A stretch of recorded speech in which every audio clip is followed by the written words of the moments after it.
Graça e a paz, irmãos. Vamos abrir a Sagrada Escritura na primeira carta de Paulo aos Tessalonicenses, capítulo de número 1. 1 Tessalonicenses, capítulo 1.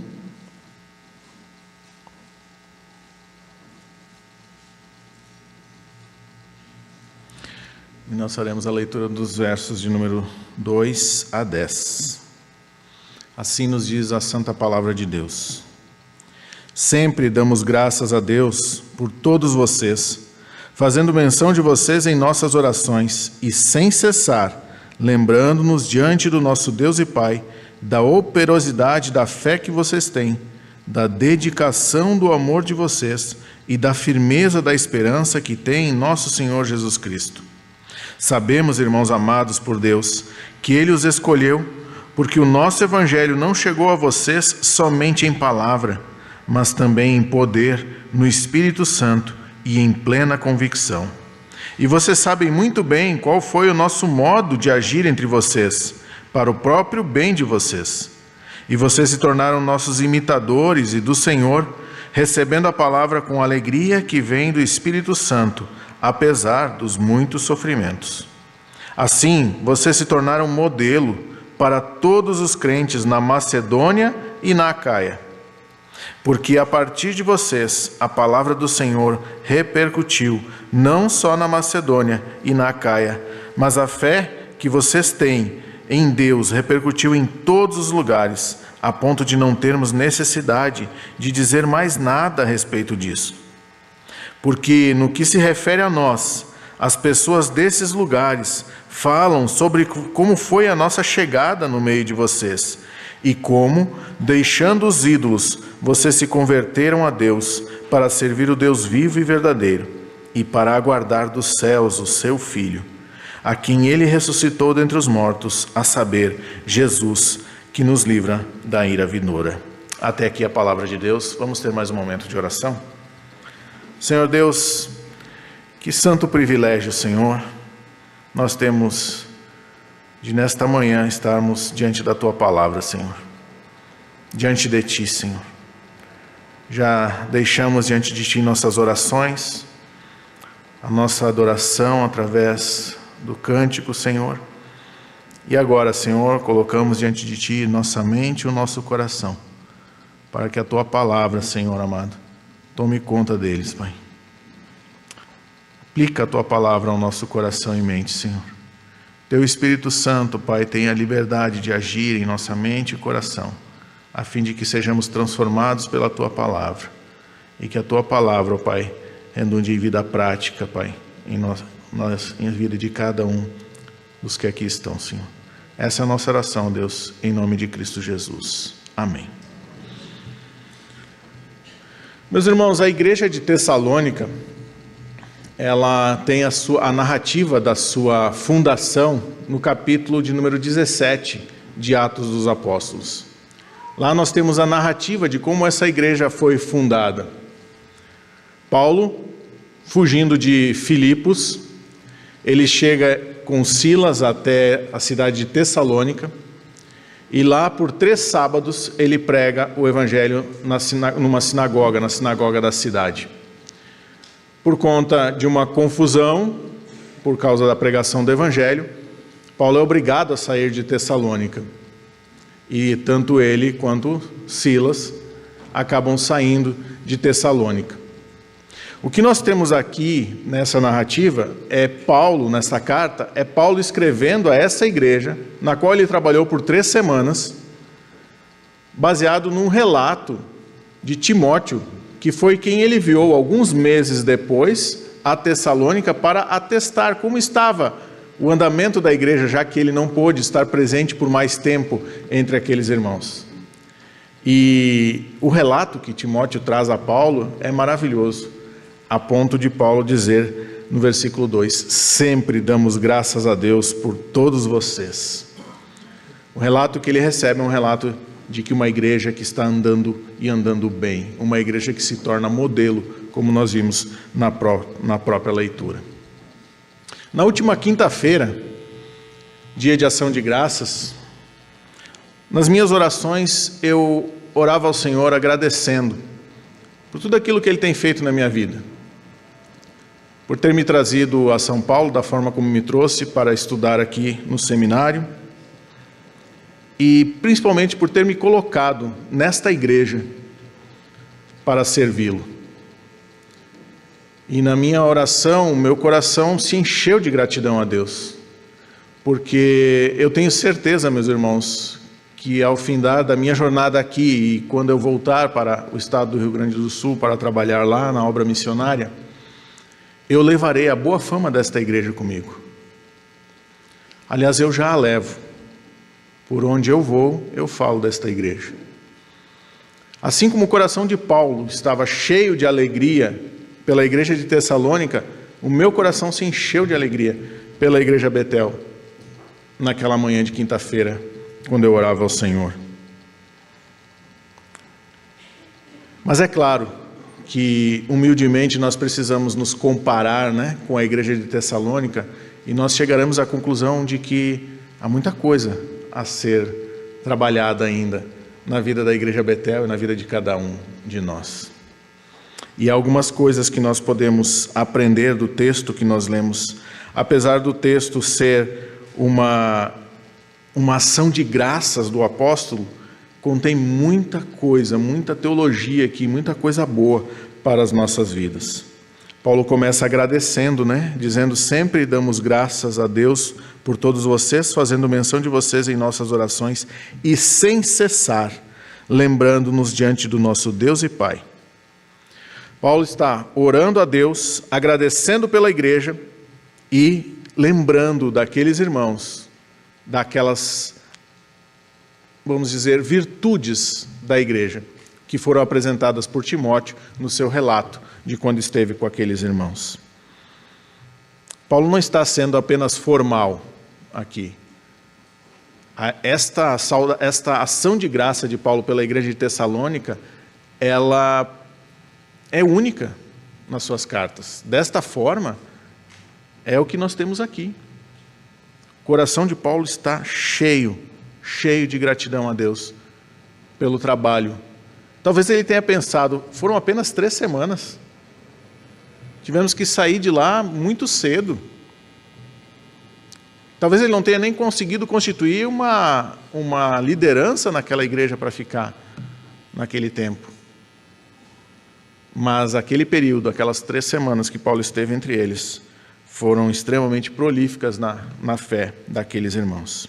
Então nós vamos olhar para esse texto e olharmos para 3 grandes virtudes da igreja de Tessalônica para também as nossas vidas. No versículo 3, Paulo diz que ele lembra, diante de nosso Deus e Pai, da operosidade da fé que aquela igreja tinha, da dedicação do amor deles e da firmeza da esperança que eles têm no Senhor Jesus Cristo. Uma tríade do resultado, do fruto da eleição divina. Aquele que é verdadeiramente eleito, aquela igreja que é verdadeiramente eleita de Deus, ela tem esse fruto: operosidade da fé, dedicação do amor e firmeza na esperança do nosso Senhor Jesus Cristo. Nós vamos trabalhar em cima dessas 3 características e no decorrer do texto com alguns detalhes que Paulo apresenta de cada uma delas da igreja de Tessalônica. Então, em primeiro lugar, nós vamos ver a operosidade da fé construindo a boa fama daquela igreja. Ao escrever para os Tessalonicenses, Paulo destaca então a operosidade da fé deles como um elemento crucial na construção de uma boa fama para a igreja. Ele inicia esse ponto trazendo atenção à condição dos eleitos. Em Colossenses 3,12, Paulo diz algo parecido. Ele diz assim: portanto, como eleitos de Deus, santos e amados, revistam-se de profunda compaixão, de bondade, de humildade, de mansidão e de paciência. Existem outras passagens onde Paulo também ressalta a graça característica daqueles que são eleitos e escolhidos de Deus.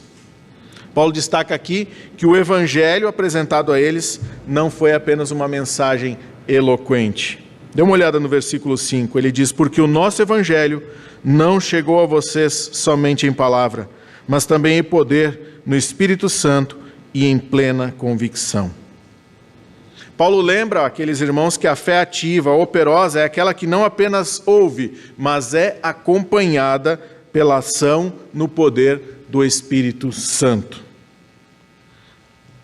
Aos Coríntios, Paulo escreve: a minha palavra e a minha pregação não consistiram em linguagem persuasiva de sabedoria, mas em demonstração do Espírito e de poder, para que a fé que vocês têm não se apoiasse em sabedoria humana, mas no poder de Deus. 1 Coríntios capítulo 2, versículos 4 e 5. É costume de Paulo explorar essa conexão que existe entre a fé ativa e a boa reputação de uma igreja. É claro que quando Paulo está escrevendo aos Coríntios, ele está falando de que eles receberam o bom fundamento, assim como Tessalônica, mas o resultado do que eles estavam praticando não era o mesmo. Aos Coríntios ele escreve para corrigi-los. Aos Tessalonicenses ele escreve para agradecer a Deus pela vida deles e firmar ainda mais a fé daqueles irmãos. O impacto que aquela igreja causou na sociedade onde ela estava inserida era resultado da sua fé ativa, uma fé operosa. Mas o que viria a ser essa fé operosa que os crentes tessalonicenses tinham? Quando nós pensamos em fé, nós sabemos o que é fé. A fé é o dom que nós recebemos de Deus para crermos na obra expiatória de Cristo Jesus. Nós cremos em Cristo porque recebemos esse dom de Deus, a fé. Agora, uma fé que é só essa abstração de crer em Cristo, mas que não se torna ativa na vida de alguém, assim como diz Tiago, é uma fé morta. Não tem valor nenhum. Crer que Jesus Cristo é o Salvador, Tiago diz que até os demônios creem nisso. E tremem. A fé que os tessalonicenses tinham não era essa fé simplesmente eu creio em Cristo Jesus e tá legal, tá tudo certo. Não, era uma fé que era manifesta em obras, era praticada, a ponto dessa igreja se tornar modelo, não só numa região pequena, mas Paulo fala na Macedônia e na Acaia, expandiu, saiu do seu ambiente. A fé que eles tinham em Cristo transformou a vida deles. A ponto de Paulo dizer que quando ele andou pelas outras cidades, ele ouviu também falar. Não foi só Timóteo quem disse para Paulo sobre a igreja de Tessalônica, mas ao andar por outras cidades, as pessoas falavam do que aconteceu em Tessalônica. E de quanto aqueles irmãos agora estavam transformados pelo Evangelho, a ponto de abandonar os ídolos e de se voltarem completamente a Deus. Uma fé operosa. Paulo então desafia essa igreja a continuar sendo reconhecida, não apenas por suas palavras, mas essencialmente por suas obras. Ele incentiva a participação ativa na construção desse bom testemunho da igreja, dessa boa fama da igreja, destacando que o verdadeiro poder do Evangelho está na transformação de vidas. Uma igreja que tem fé operosa é uma igreja que prega o Evangelho, onde as vidas são transformadas. E as vidas transformam outras vidas. Nós temos aqui, meus irmãos, um chamado à reflexão sobre a natureza da nossa fé e a conexão vital que ela tem com a reputação da nossa igreja, com o nosso testemunho como igreja. Paulo enfatiza que a fé ativa é acompanhada pela manifestação do Espírito Santo. E esse é o fundamento sólido para a construção de uma boa fama, de um bom testemunho, que seja duradouro e que seja impactante. Em segundo lugar, Paulo fala da dedicação do amor dessa igreja. A dedicação do amor embasando a boa fama dessa igreja. No versículo 8, ressoa a mensagem do som retumbante da palavra do Senhor que ecoou a partir deles. Dê uma olhada no versículo 8.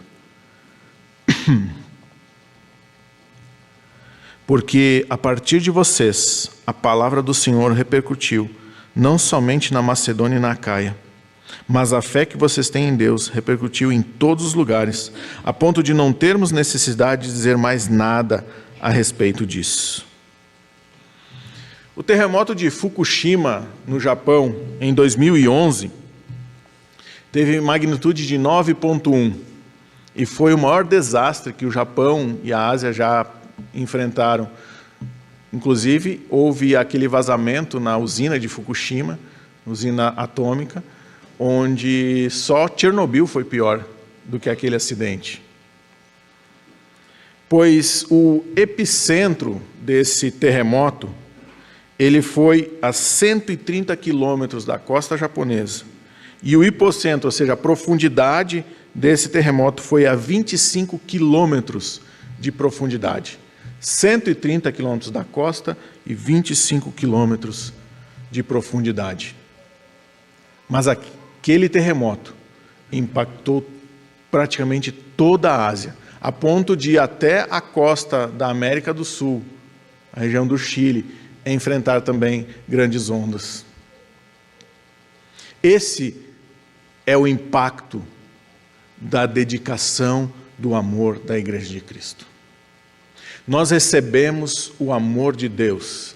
Deus nos ama e nos salvou em Cristo Jesus. Esse amor vertical de Deus, ele desce sobre nós e ele deve se expandir ao nosso redor. Nós não devemos condensar esse amor todo em nós, mas nós devemos expandi-lo. Era isso que a igreja de Tessalônica fazia. Expandir o amor de Deus. Não basta nos sentirmos amados por Deus. O amor que nós recebemos de Deus deve ser compartilhado. Nós devemos amar aqueles que estão ao nosso redor. E nós devemos amar com a fé operosa, amar com obras. Não amar só com palavras, mas amar com obras. Era isso que essa igreja vivia. A chegada do apóstolo Paulo naquela cidade foi como esse epicentro do terremoto. Ele chegou em Tessalônica e se espalhou por toda a Macedônia e Acaia. O meu desejo é que a chegada do Evangelho a Betel, há quase 50 anos, né? Próximo ano completamos 50 anos, mais de 50 anos, porque a igreja tem mais tempo de 50 de organização. A chegada do Evangelho há mais de 50 anos na igreja Betel continua impactando, não só a Vila Malha, mas a cidade de São Paulo, o estado de São Paulo, o Brasil e o mundo. Era assim que Paulo via a igreja, e era assim que ele desejava que a igreja fosse. Os cristãos tessalonicenses, ao receberem o Evangelho, eles se recusaram a guardá-lo para si mesmos. Em vez disso, eles compartilharam essa mensagem transformadora, não apenas falando do Evangelho, mas vivendo o Evangelho na prática, no dia a dia. Desde o início, essa igreja não era apenas uma comunidade de crentes que se reuniam, ela era uma igreja missionária em ação. O versículo 9 revela que o testemunho dessa igreja, que a fama da fé da igreja de Tessalônica ultrapassou as fronteiras geográficas. A notícia da transformação tornou-se um tópico de conversa com toda a Macedônia e Acaia e estendeu-se até além, para todos os lugares, conforme Paulo nos diz. Paulo destaca as conversas que haviam nos outros lugares a respeito da chegada deles, dos missionários até Tessalônica, e a transformação da vida daqueles irmãos. Uma mudança que os fez voltar-se dos ídolos para o serviço ao Deus vivo e verdadeiro.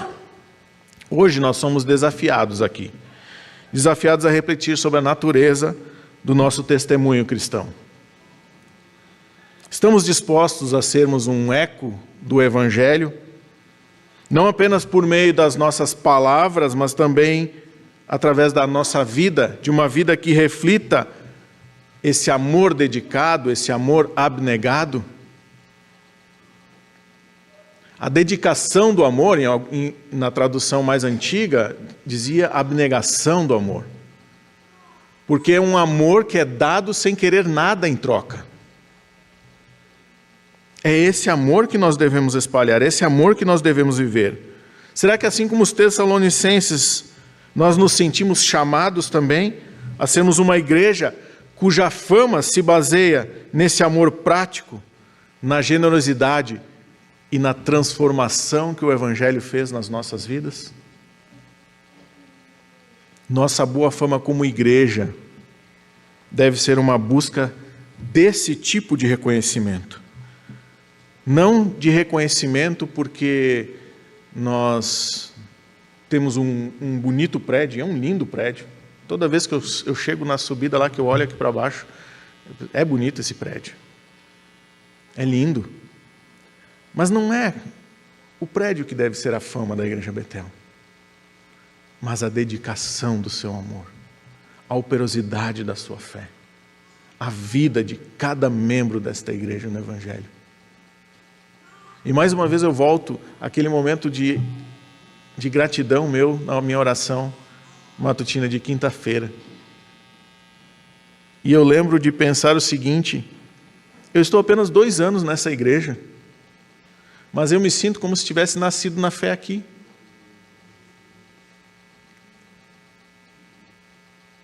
Eu me sinto como se tivesse nascido aqui. Nós temos isso. E talvez a mensagem de hoje não é para que nós tenhamos, porque nós temos, mas é para que nós perseveremos nisso.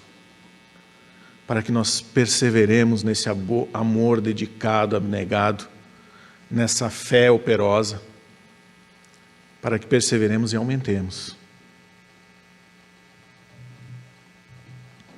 Em terceiro lugar, Paulo fala da firmeza da esperança. E nós vamos ver isso, a firmeza da esperança em nosso Senhor Jesus Cristo, sustentando o bom testemunho da igreja, a boa fama da igreja. O versículo 10, Paulo destaca a expectativa crucial da vinda de Cristo. E ele fala de aguardar dos céus o seu Filho.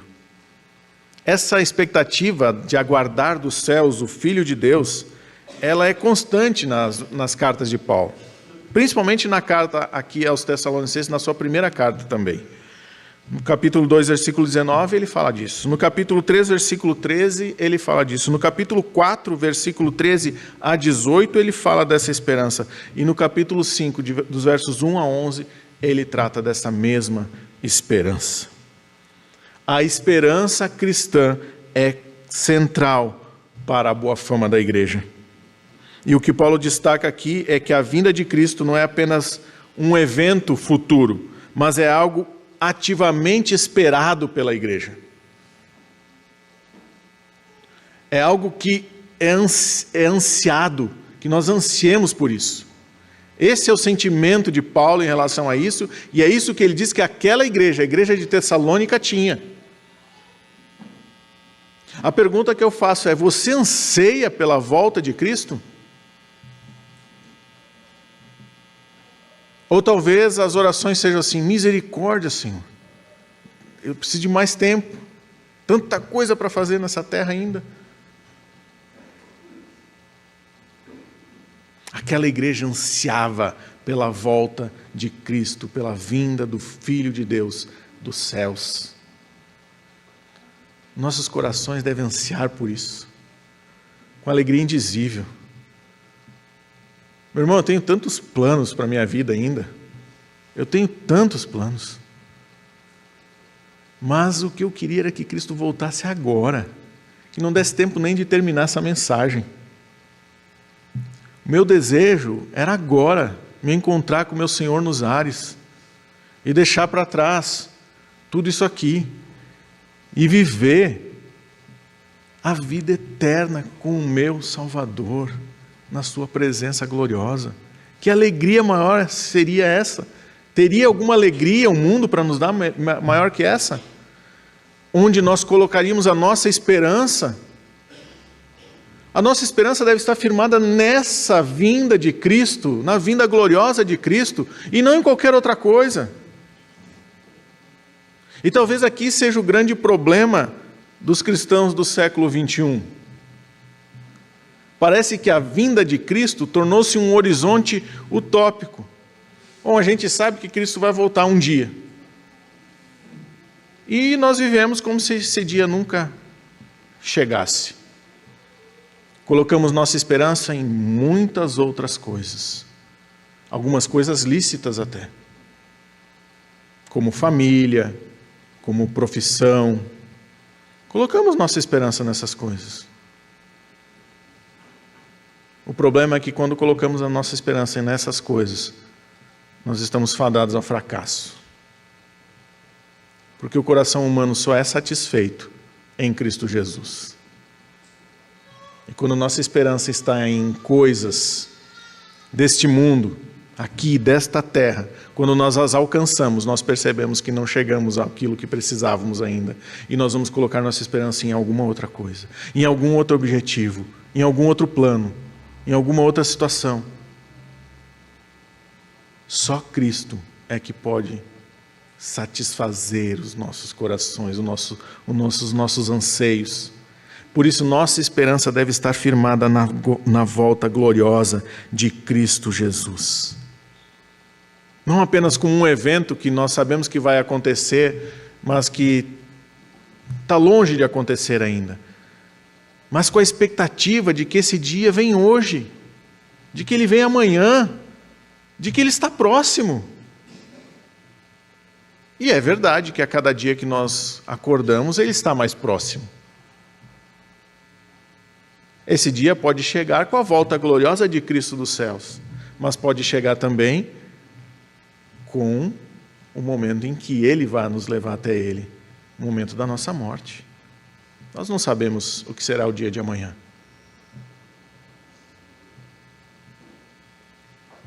A esperança em Cristo não apenas molda a visão da igreja sobre o futuro, mas ela influencia a maneira como a igreja e o mundo enxergam essa igreja.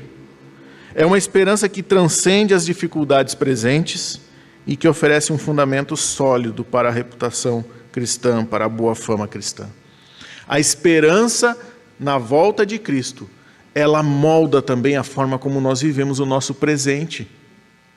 E mais, ela molda também a forma como nós olhamos para o nosso passado. A esperança em Cristo Jesus, no nosso Senhor Jesus Cristo. Paulo destaca então aqui a conexão entre a expectativa da vinda de Cristo e a ressurreição. Ele fala no versículo 10, para aguardar dos céus o seu Filho, a quem ele ressuscitou dentre os mortos. Paulo está lembrando aquela igreja, não somente a ressurreição de Cristo, mas de que Cristo é a primícia dos que dormem. Aquele que ressuscitou primeiro, para que nós também tenhamos a esperança de que seremos ressuscitados um dia. Se morremos em Cristo, podemos ter essa certeza. Nós ressuscitaremos naquele grande e glorioso dia da sua volta. E também nos encontraremos com Ele. Que esperança gloriosa, é isso que Paulo está lembrando essa igreja. A nossa vida, meus irmãos, vai além dessa existência. Vai além desse plano. Aqui nós somos peregrinos.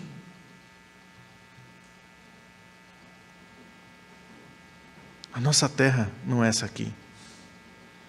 A nossa terra é o reino dos céus, preparado por Deus e por Cristo, para que nós habitemos com Ele para toda a eternidade. A redenção completa em Cristo é apresentada como um fundamento sólido para a esperança por Paulo aqui. E todos os cristãos de Tessalônica, e também nós, somos chamados a aguardar não apenas um evento, mas a plenitude da redenção que acompanha a vinda gloriosa de Cristo Jesus. Paulo destaca no versículo 10 a expectativa ativa, como um componente que é vital para a fé cristã, interligando fé, amor e a esperança em Cristo Jesus, na construção de uma boa reputação, de uma boa fama para uma igreja. Diante, meus irmãos, das incertezas da vida, diante de todos esses problemas que nós enfrentamos nos nossos dias a dia, a minha proposta é: firma a tua esperança em Cristo Jesus. Ele te encorajará à perseverança. Tenha consciência da vinda iminente de Cristo Jesus. E isso te fortalecerá nos dias difíceis.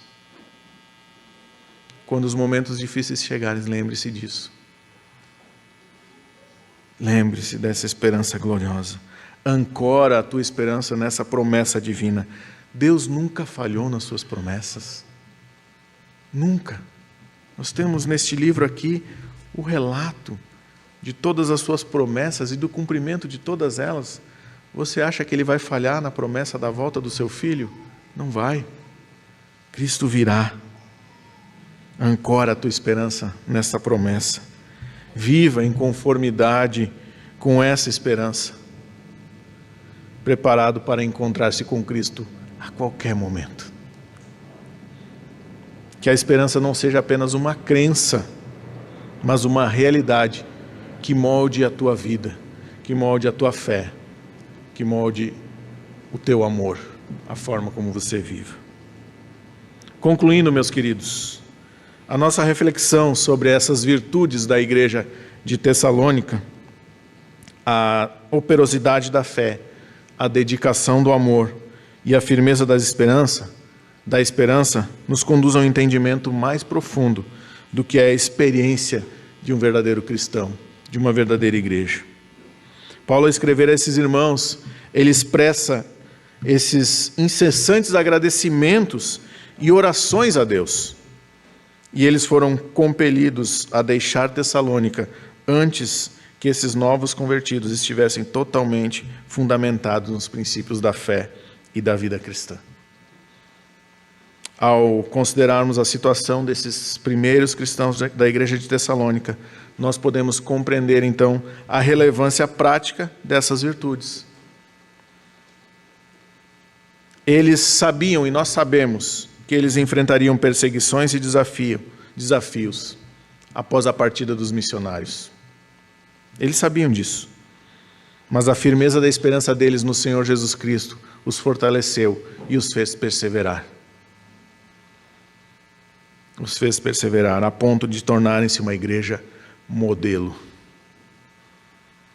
A obra da fé, o labor do amor e a esperança no Senhor Jesus Cristo eram as evidências tangíveis do impacto do Evangelho na vida da igreja de Tessalônica. A atividade do Espírito Santo, pois tudo isso foi feito no poder do Espírito Santo.